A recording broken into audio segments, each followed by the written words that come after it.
Hello friends, welcome back to my channel. In the previous session we had discussed about what is SDLC, and today we will discuss types of SDLC models. So without wasting time, let's get started. Now comes to types of SDLC models. So how many types of SDLC models are there? Basically it is 7 types. First is like waterfall model, spiral model, V model, prototype model, customized or derived model, hybrid model, and agile model. Okay, in this session we will discuss only 6 types of models. Agile model, I will take a separate class for this thing, agile model, because it's very important and with very featured now. Okay, what is waterfall model?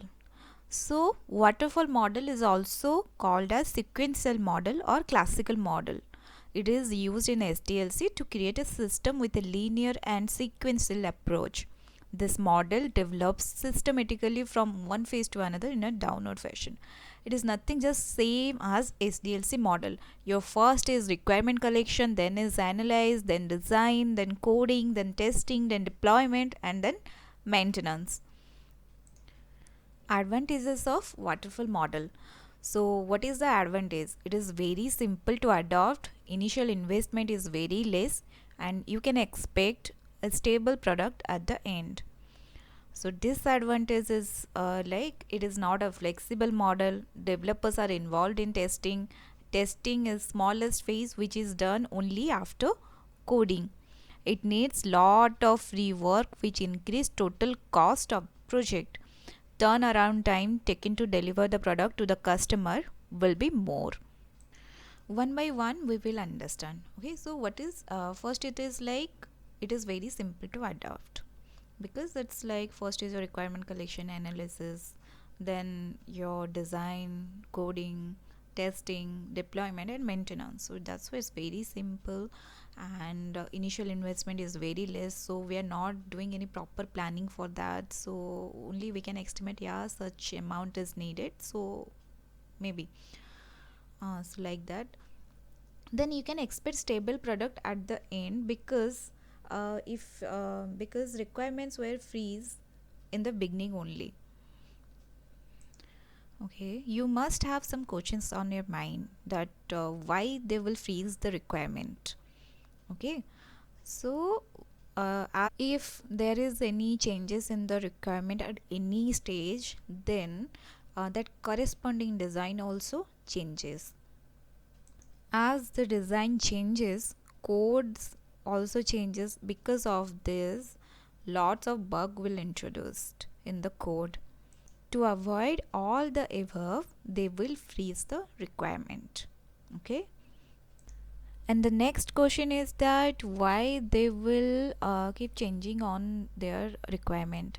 So what happens actually, every software supports business, and business keeps on changing. When the business changes, that supporting software should also be changed. And also to adopt new technology, they keep changing the requirement. So next is like developers are involved in testing. What is the disadvantage? So if developers are involved in testing, what are the drawbacks? Let's discuss. So what will happen? They will not see their product from the negative point of view. Okay, so they somehow want to build the product.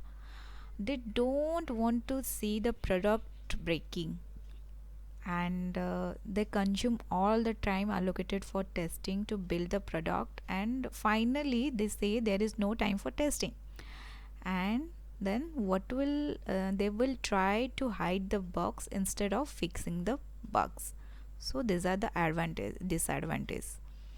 Okay, then we will discuss about what are the applications of waterfall model. Okay, so what is the application like? When we build shorter or simple application, then we go for waterfall model.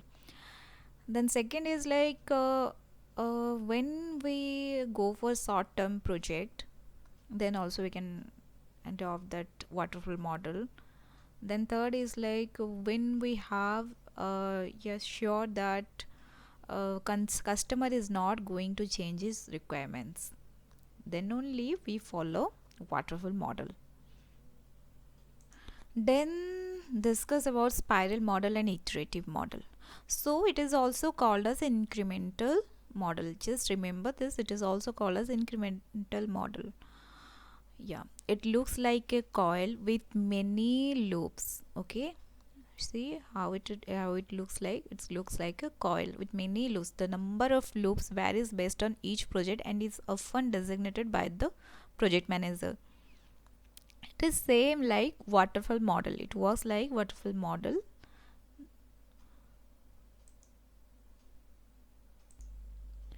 Advantages of what spiral model.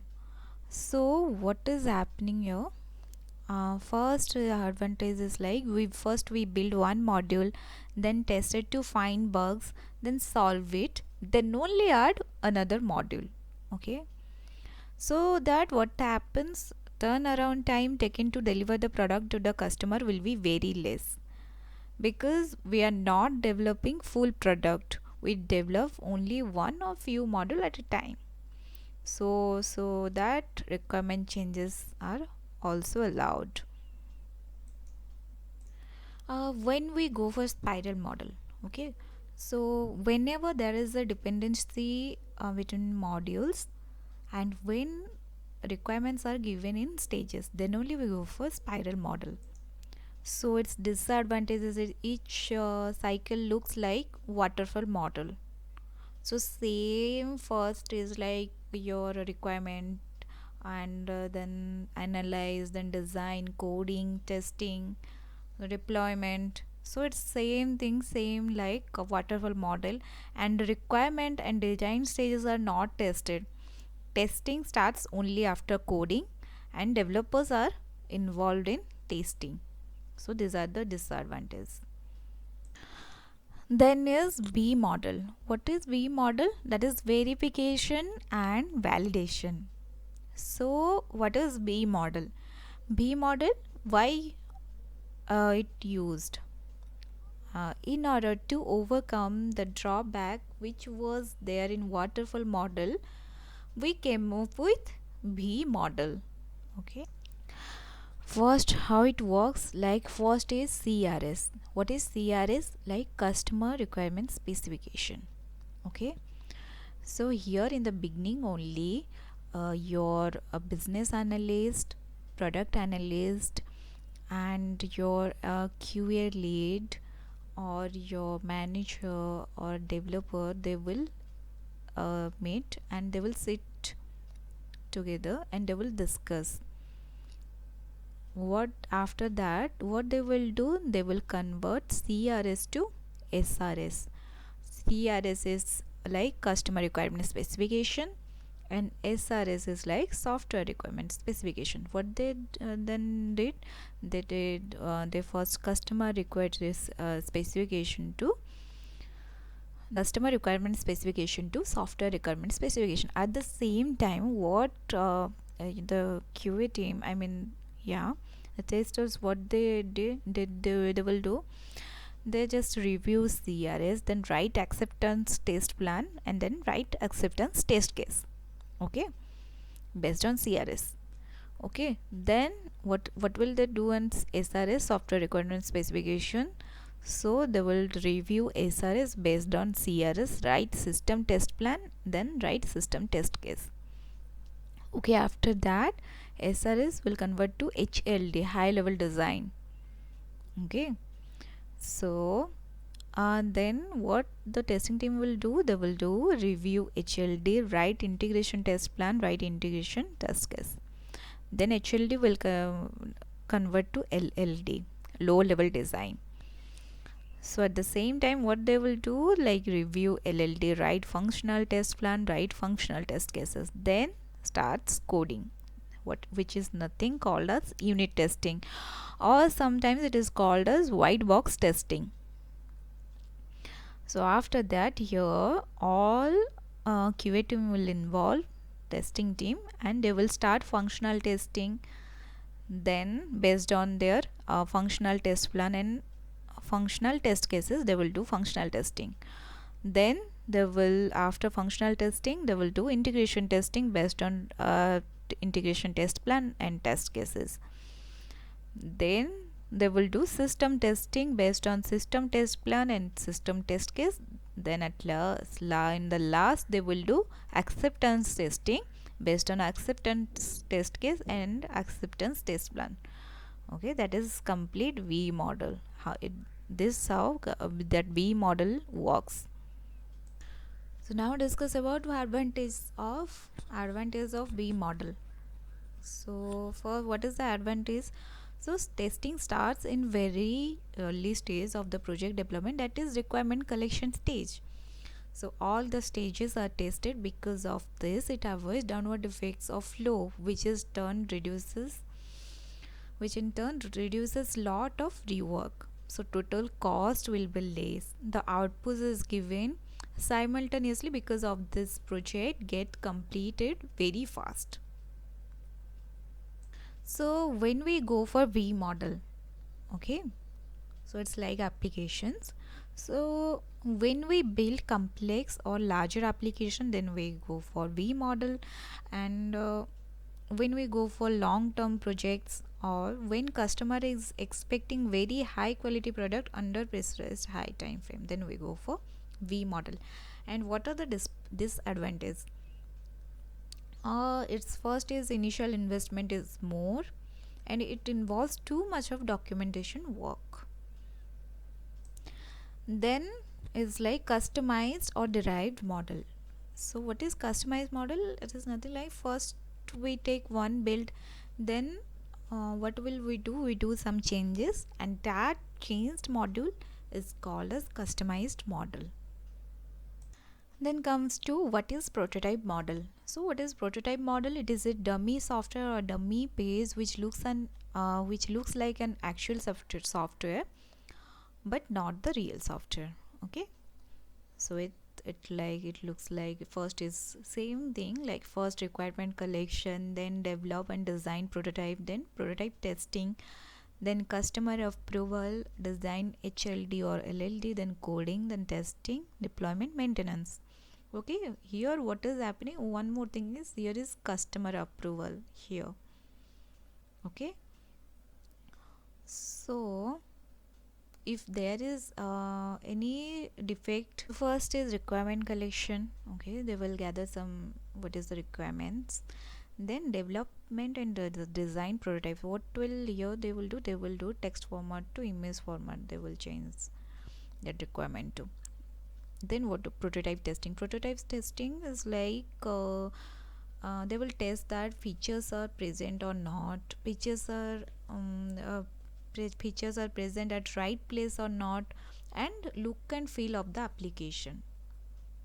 Okay, then this page they will test. If there is any defects, then what will happen? They will back to development and design prototype. Okay, if this design will approve by customer, if there is a customer approval or customer will approve, then it will go for design, coding, testing, deployment and maintenance. Okay, if customer want to change some requirement or some changes, then what will happen? It will back to develop and design prototype. Okay, this how it works. Okay, when we go for prototype model, okay, so when customer is not clear about explaining his own requirements, okay, then okay, and another case is when customer is new to the software development process, and also when developers are new to the domain. Okay,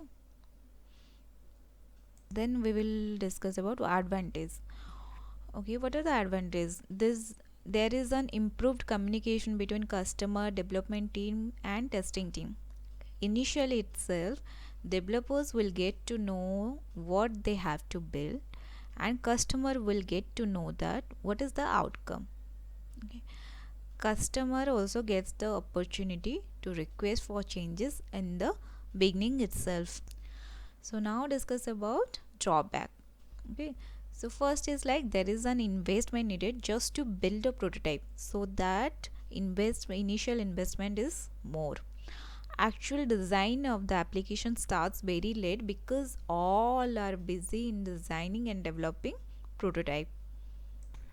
Well, last we will discuss about hybrid model.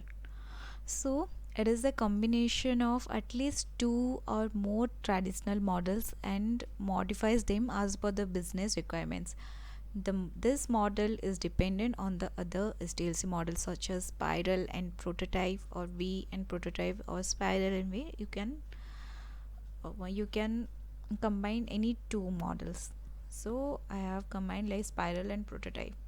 Okay, the first combination is what is the application like when we go for hybrid model. So when there is dependency between the modules and when customer is not clear about explaining his own requirements. And second combination is like when requirements are given in stages and when customer is new to the software development process. And okay, then second is like V and prototype. So here is the first combination is like when we build complex or larger application, and second is when customer is not clear about explaining his own requirements. Okay, then second combination is like when we go for long term project and when customer is new to the software development process, and also when developers are new to the domain, then we'll go for hybrid model. Then for agile model I will take separate session for that. Okay, so in the next session we will discuss about software testing. Till then, thanks for watching, and please don't forget to subscribe, like and share my channel. Thank you.